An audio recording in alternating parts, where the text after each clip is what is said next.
कैसे हो दोस्तों। YouTube चैनल पे आप लोगों का स्वागत है। आज मैं आप लोगों से चर्चा करने वाला हूँ भारत की स्थिति एवं विस्तार। एक बहुत ही अच्छा टॉपिक है जहाँ से परीक्षाओं में प्रश्न पूछे जाते हैं। आज उसी टॉपिक के विषय में चर्चा करने वाले हैं। तो टॉपिक का नाम क्या है देख लो, भारत की स्थिति एवं विस्तार। इस टॉपिक के विषय में आज अपन क्या करेंगे, चर्चा करेंगे। आप देखिए, अगर हम भारत के विषय में चर्चा करें तो इस तरीके से ये जो हमारा भारत है उसका मैप हमारे सामने बनता है। यूँ अगर हम देखें इस तरीके से हमारा जो भारत है उसका मैप हमें दिखाई देता है। अब देखिए यहाँ पे इस तरीके से हम लोग बात करें हमारे भारत के विषय में, तो ये जो मैप है वो किसका है, तो आपको ध्यान में रखना है ये मैप हमारे भारत का मैप है। किसका मैप है? भारत का मैप है। और अगर हम बात करें, एक सीधा सा प्रश्न हमारे सामने आता है कि ये जो हमारा भारत है इसकी आकृति आपको कैसे दिखाई देती है। तो देखिए सीधा सा प्रश्न बनता है, आकृति दिखाई देती है चतुष्कोणीय। कैसे दिखाई देती है बताओ? चतुष्कोणीय आकृति दिखाई देती है किसकी? हमारे भारत की। अब आप देखिए, अगर हम बात करें हमारे भारत के विषय में चर्चा करें तो एक बड़ा सीधा सा सिंपल सा प्रश्न बनता है। विश्व ग्लोब की अगर अपन बात करें तो आपको यहाँ पे इस तरीके से विश्व ग्लोब देखने को मिलता है। और इस ग्लोब के बीचों बीच आपको एक रेखा देखने को मिलेगी जिसको 0 डिग्री कहते हैं और इसका नाम क्या है? भूमध्य रेखा। क्या कहते हैं इसको बताओ? इसको भूमध्य रेखा कहते हैं, है ना। अब एक प्रश्न बनता है कि क्या भूमध्य रेखा भारत से गुजरती है? तो देखिए भूमध्य रेखा भारत से नहीं गुजरती है। तो प्रश्न बन सकता है कि भारत से कौन सी महत्वपूर्ण रेखा गुजरती है। तो आपके पास एक आंसर मिलेगा आपको, वो मिलेगा 0 डिग्री 23.5 डिग्री उत्तरी अक्षांश रेखा। कौन सी रेखा बताओ? 23.5 डिग्री उत्तरी अक्षांश रेखा।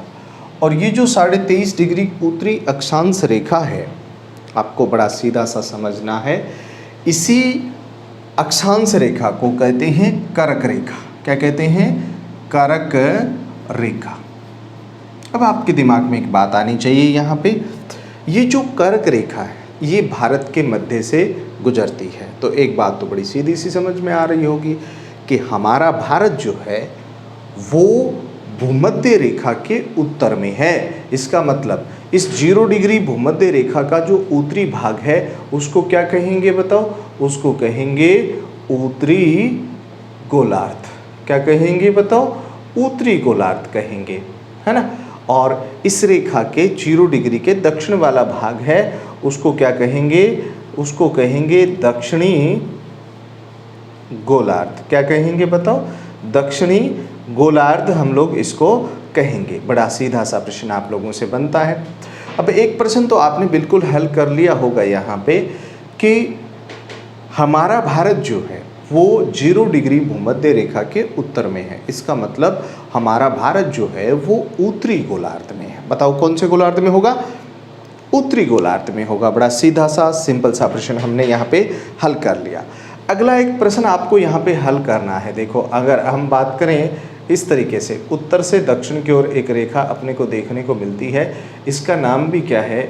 0 डिग्री है और इसको कहते हैं ग्रीनविच रेखा। बोलो कौन सी रेखा? ये ग्रीनविच रेखा है। और ये जो ग्रीनविच रेखा है, आप बड़ी सीधी सी समझिए, इसको हम लोग 0 डिग्री रेखा कहते हैं। और इस रेखा का जो पश्चिमी भाग है उसको आप पश्चिमी गोलार्ध कह सकते हो। क्या कह सकते हो? पश्चिमी गोलार्ध कह सकते हो। और इस रेखा के जो पूर्व में जो भाग है उसको बोलते हैं पूर्वी गोलार्ध। क्या बोलोगे? पूर्वी गोलार्ध बोलोगे। अब आपके सामने फिर एक प्रश्न पूछा जाएगा। पता है कौन सा प्रश्न आपके सामने बन रहा है? आपके सामने प्रश्न ये बन रहा है कि यहाँ पे हमारा जो भारत है उसकी स्थिति क्या है? क्या हमारा भारत ग्रीनविच रेखा के पूर्व में है या पश्चिम में है? बताइए। तो देखो सिंपल सा प्रश्न आ गया हमारे पास। हमारा भारत ग्रीनविच रेखा के पूर्व में है। किधर है बताओ? ग्रीनविच रेखा के पूर्व में है। इसका मतलब ये हुआ कि ये जो रेखा है 23.5 डिग्री उत्तरी अक्षांश रेखा, ये भारत के मध्य में स्थित है। भाई भारत के मध्य से गुजरती है, यूं समझो आप। कर्क रेखा जो है 23.5 डिग्री उत्तरी अक्षांश रेखा है जो कि भारत के मध्य से गुजरती है ना? तो ध्यान रखना।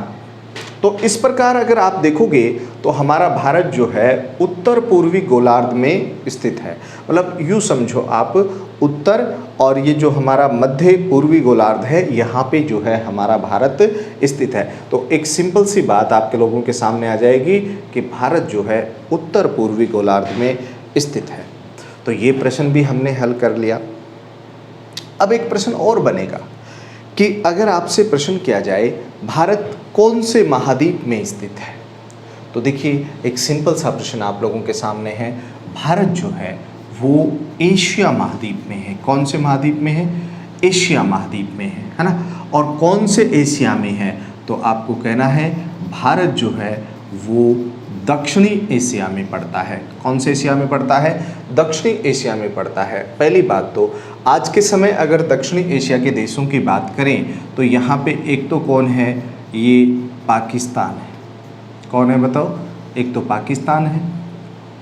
यहाँ पे एक देश है जिसका नाम है नेपाल, और एक देश यहाँ पे है जिसका नाम है भूटान, और एक देश यहाँ पे है जिसका नाम है बांग्लादेश, और एक देश यहाँ पे है जिसका नाम है म्यांमार, और एक हमारा पड़ोसी इधर है जिसका नाम है क्या?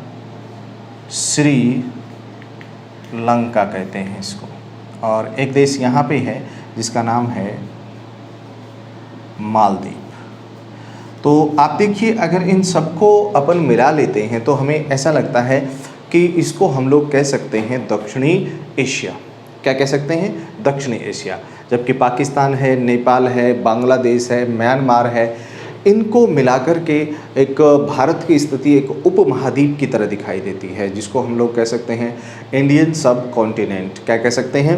इंडियन सब कॉन्टिनेंट कह सकते हैं। अब आपके सामने एक प्रश्न यहाँ पे बनेगा बहुत शानदार कि हमारा भारत जो है, हमारे भारत का जो दक्षिणतम बिंदु है वो भूमध्य रेखा से कितनी दूरी पर स्थित है? तो ध्यान रखना वो 876 किलोमीटर की दूरी पे स्थित है। भूमध्य रेखा हमसे कितनी दूरी पे है? 876 किलोमीटर की दूरी पे है। अब आपके सामने एक बहुत ही अच्छा प्रश्न बनेगा और वो ये बनेगा कि कर्क रेखा भारत के मध्य से गुजरती है, तो क्या आप मुझे ये बता सकते हो कि भारत के कितने राज्यों से गुजरती है? तो देखो सिंपल सा प्रश्न है। यहाँ पे भारत के 8 राज्यों से गुजरती है। कितने राज्यों से? 8। तो देखो यहाँ पे एक राज्य है जिसका नाम आप जानते हो, जिसको कहते हैं गुजरात। क्या कहते हैं? गुजरात। और गुजरात के आगे यहाँ पे है राजस्थान। कौन है बताओ? ये राजस्थान यहाँ पे है। और उसके बाद में अगर आप देखोगे तो एक राज्य आएगा मध्य प्रदेश। मध्य प्रदेश के बाद में एक राज्य आएगा जिसका नाम है छत्तीसगढ़, और छत्तीसगढ़ के बाद में एक राज्य आएगा जिसका नाम है झारखंड। झारखंड के बाद में एक राज्य आएगा जिसका नाम है पश्चिमी बंगाल, और पश्चिमी बंगाल के बाद में एक राज्य आएगा जिसका नाम है त्रिपुरा। त्रिपुरा के बाद में एक राज्य आएगा जिसका नाम है मिजोरम। मिजोरम, बोलो कौन सा रम है? मिजोरम है। तो प्रश्न बड़ा सीधा सा बना कि कर्क रेखा भारत के कितने राज्यों से गुजरती है? तो आप लोग कह सकते हो कर्क रेखा भारत के 8 राज्यों से गुजरती है। अब आपसे परीक्षाओं में प्रश्न किस तरीके से पूछा जाता है? बड़ा सिंपल सा प्रश्न पूछते हैं कि निम्नलिखित में से कर्क रेखा के उत्तर में कौन सा राज्य स्थित है, या कर्क रेखा के दक्षिण में कौन सा है, या कर्क रेखा के ऊपर कौन सा राज्य है। ठीक है ना, क्योंकि आजकल क्या होता है कि क्रम भी पूछ लेते हैं, पूर्व से पश्चिम की ओर कर्क रेखा पर स्थित राज्यों का क्रम बताइए। ऐसे प्रश्न भी आपसे पूछे जा सकते हैं। दूसरा प्रश्न आपसे क्या बनेगा यहाँ पे, आपसे कोई ये कहे कर्क रेखा के उत्तर में कितने भारतीय राज्य हैं और कितने केंद्र शासित प्रदेश हैं। तो देखो सिंपल सी बात आपको ध्यान में रखनी है, यहाँ पे एक केंद्र शासित प्रदेश है जिसका नाम क्या है? लद्दाख है। कौन सा है? लद्दाख है। और लद्दाख के यहाँ पे जो है उसको बोलते हैं जम्मू कश्मीर। क्या बोलते हैं बताओ? जम्मू कश्मीर। अब यहाँ पे एक राज्य है जिसका नाम है पंजाब, और पंजाब के इधर एक राज्य है जिसका नाम है हरियाणा। हरियाणा के इधर एक राज्य है जिसका नाम है हिमाचल प्रदेश, और यहाँ पे जो राज्य है उसको बोलते हैं उत्तराखंड। उत्तराखंड। और यहाँ जो राज्य है उसका नाम है यूपी, और यहाँ जो है उसको कहते हैं बिहार। क्या कहते हैं? बिहार। और बिहार के बाद में यहाँ पे अगर देखोगे तो राज्य का नाम है सिक्किम, और सिक्किम के अलावा यहाँ पे जो राज्य है उसका नाम है अरुणाचल प्रदेश। कौन सा बताओ? अरुणाचल प्रदेश। और यहाँ पे जो राज्य है उसका नाम है असम, और यहाँ जो राज्य है उसको बोलते हैं मेघालय। यहाँ पे जो राज्य है उसको बोला जाता है नागालैंड, और यहाँ जो राज्य है उसको बोला जाता है मणिपुर। कौन सा राज्य? मणिपुर। अब आप देखिए आपके सामने एक सीधा सा प्रश्न आ गया कि भाई कर्क रेखा के उत्तर में कितने भारतीय राज्य स्थित है? तो गिन लो, 1 2 3 4 5 6 7 8 9 10 11, और इसके अलावा अगर आप देखोगे तो 12 राज्य आपको देखने को मिलेंगे। कहाँ पे? कर्क रेखा के उत्तर में। भाई कर्क रेखा के उत्तर में कितने भारतीय राज्य देखने को मिलेंगे? 12 राज्य देखने को मिलेंगे। आप देख लो सीधा सा प्रश्न अगर हम लोग देखें यहाँ पे 1 2 3 4 5 6 7 8 9 10 11 12, तो 12 तो कितने हो गए? राज्य। ये 12 राज्य हैं।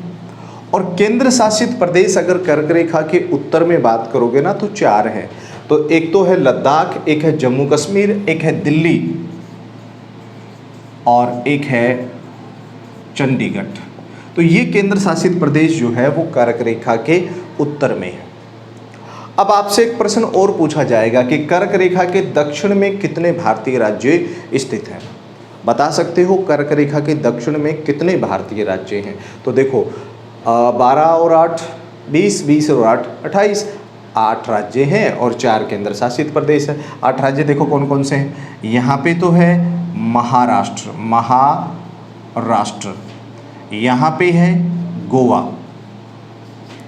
यहाँ पे है कर्नाटक, यहाँ पे है केरल, यहाँ पे है तमिलनाडु, और यहाँ होगा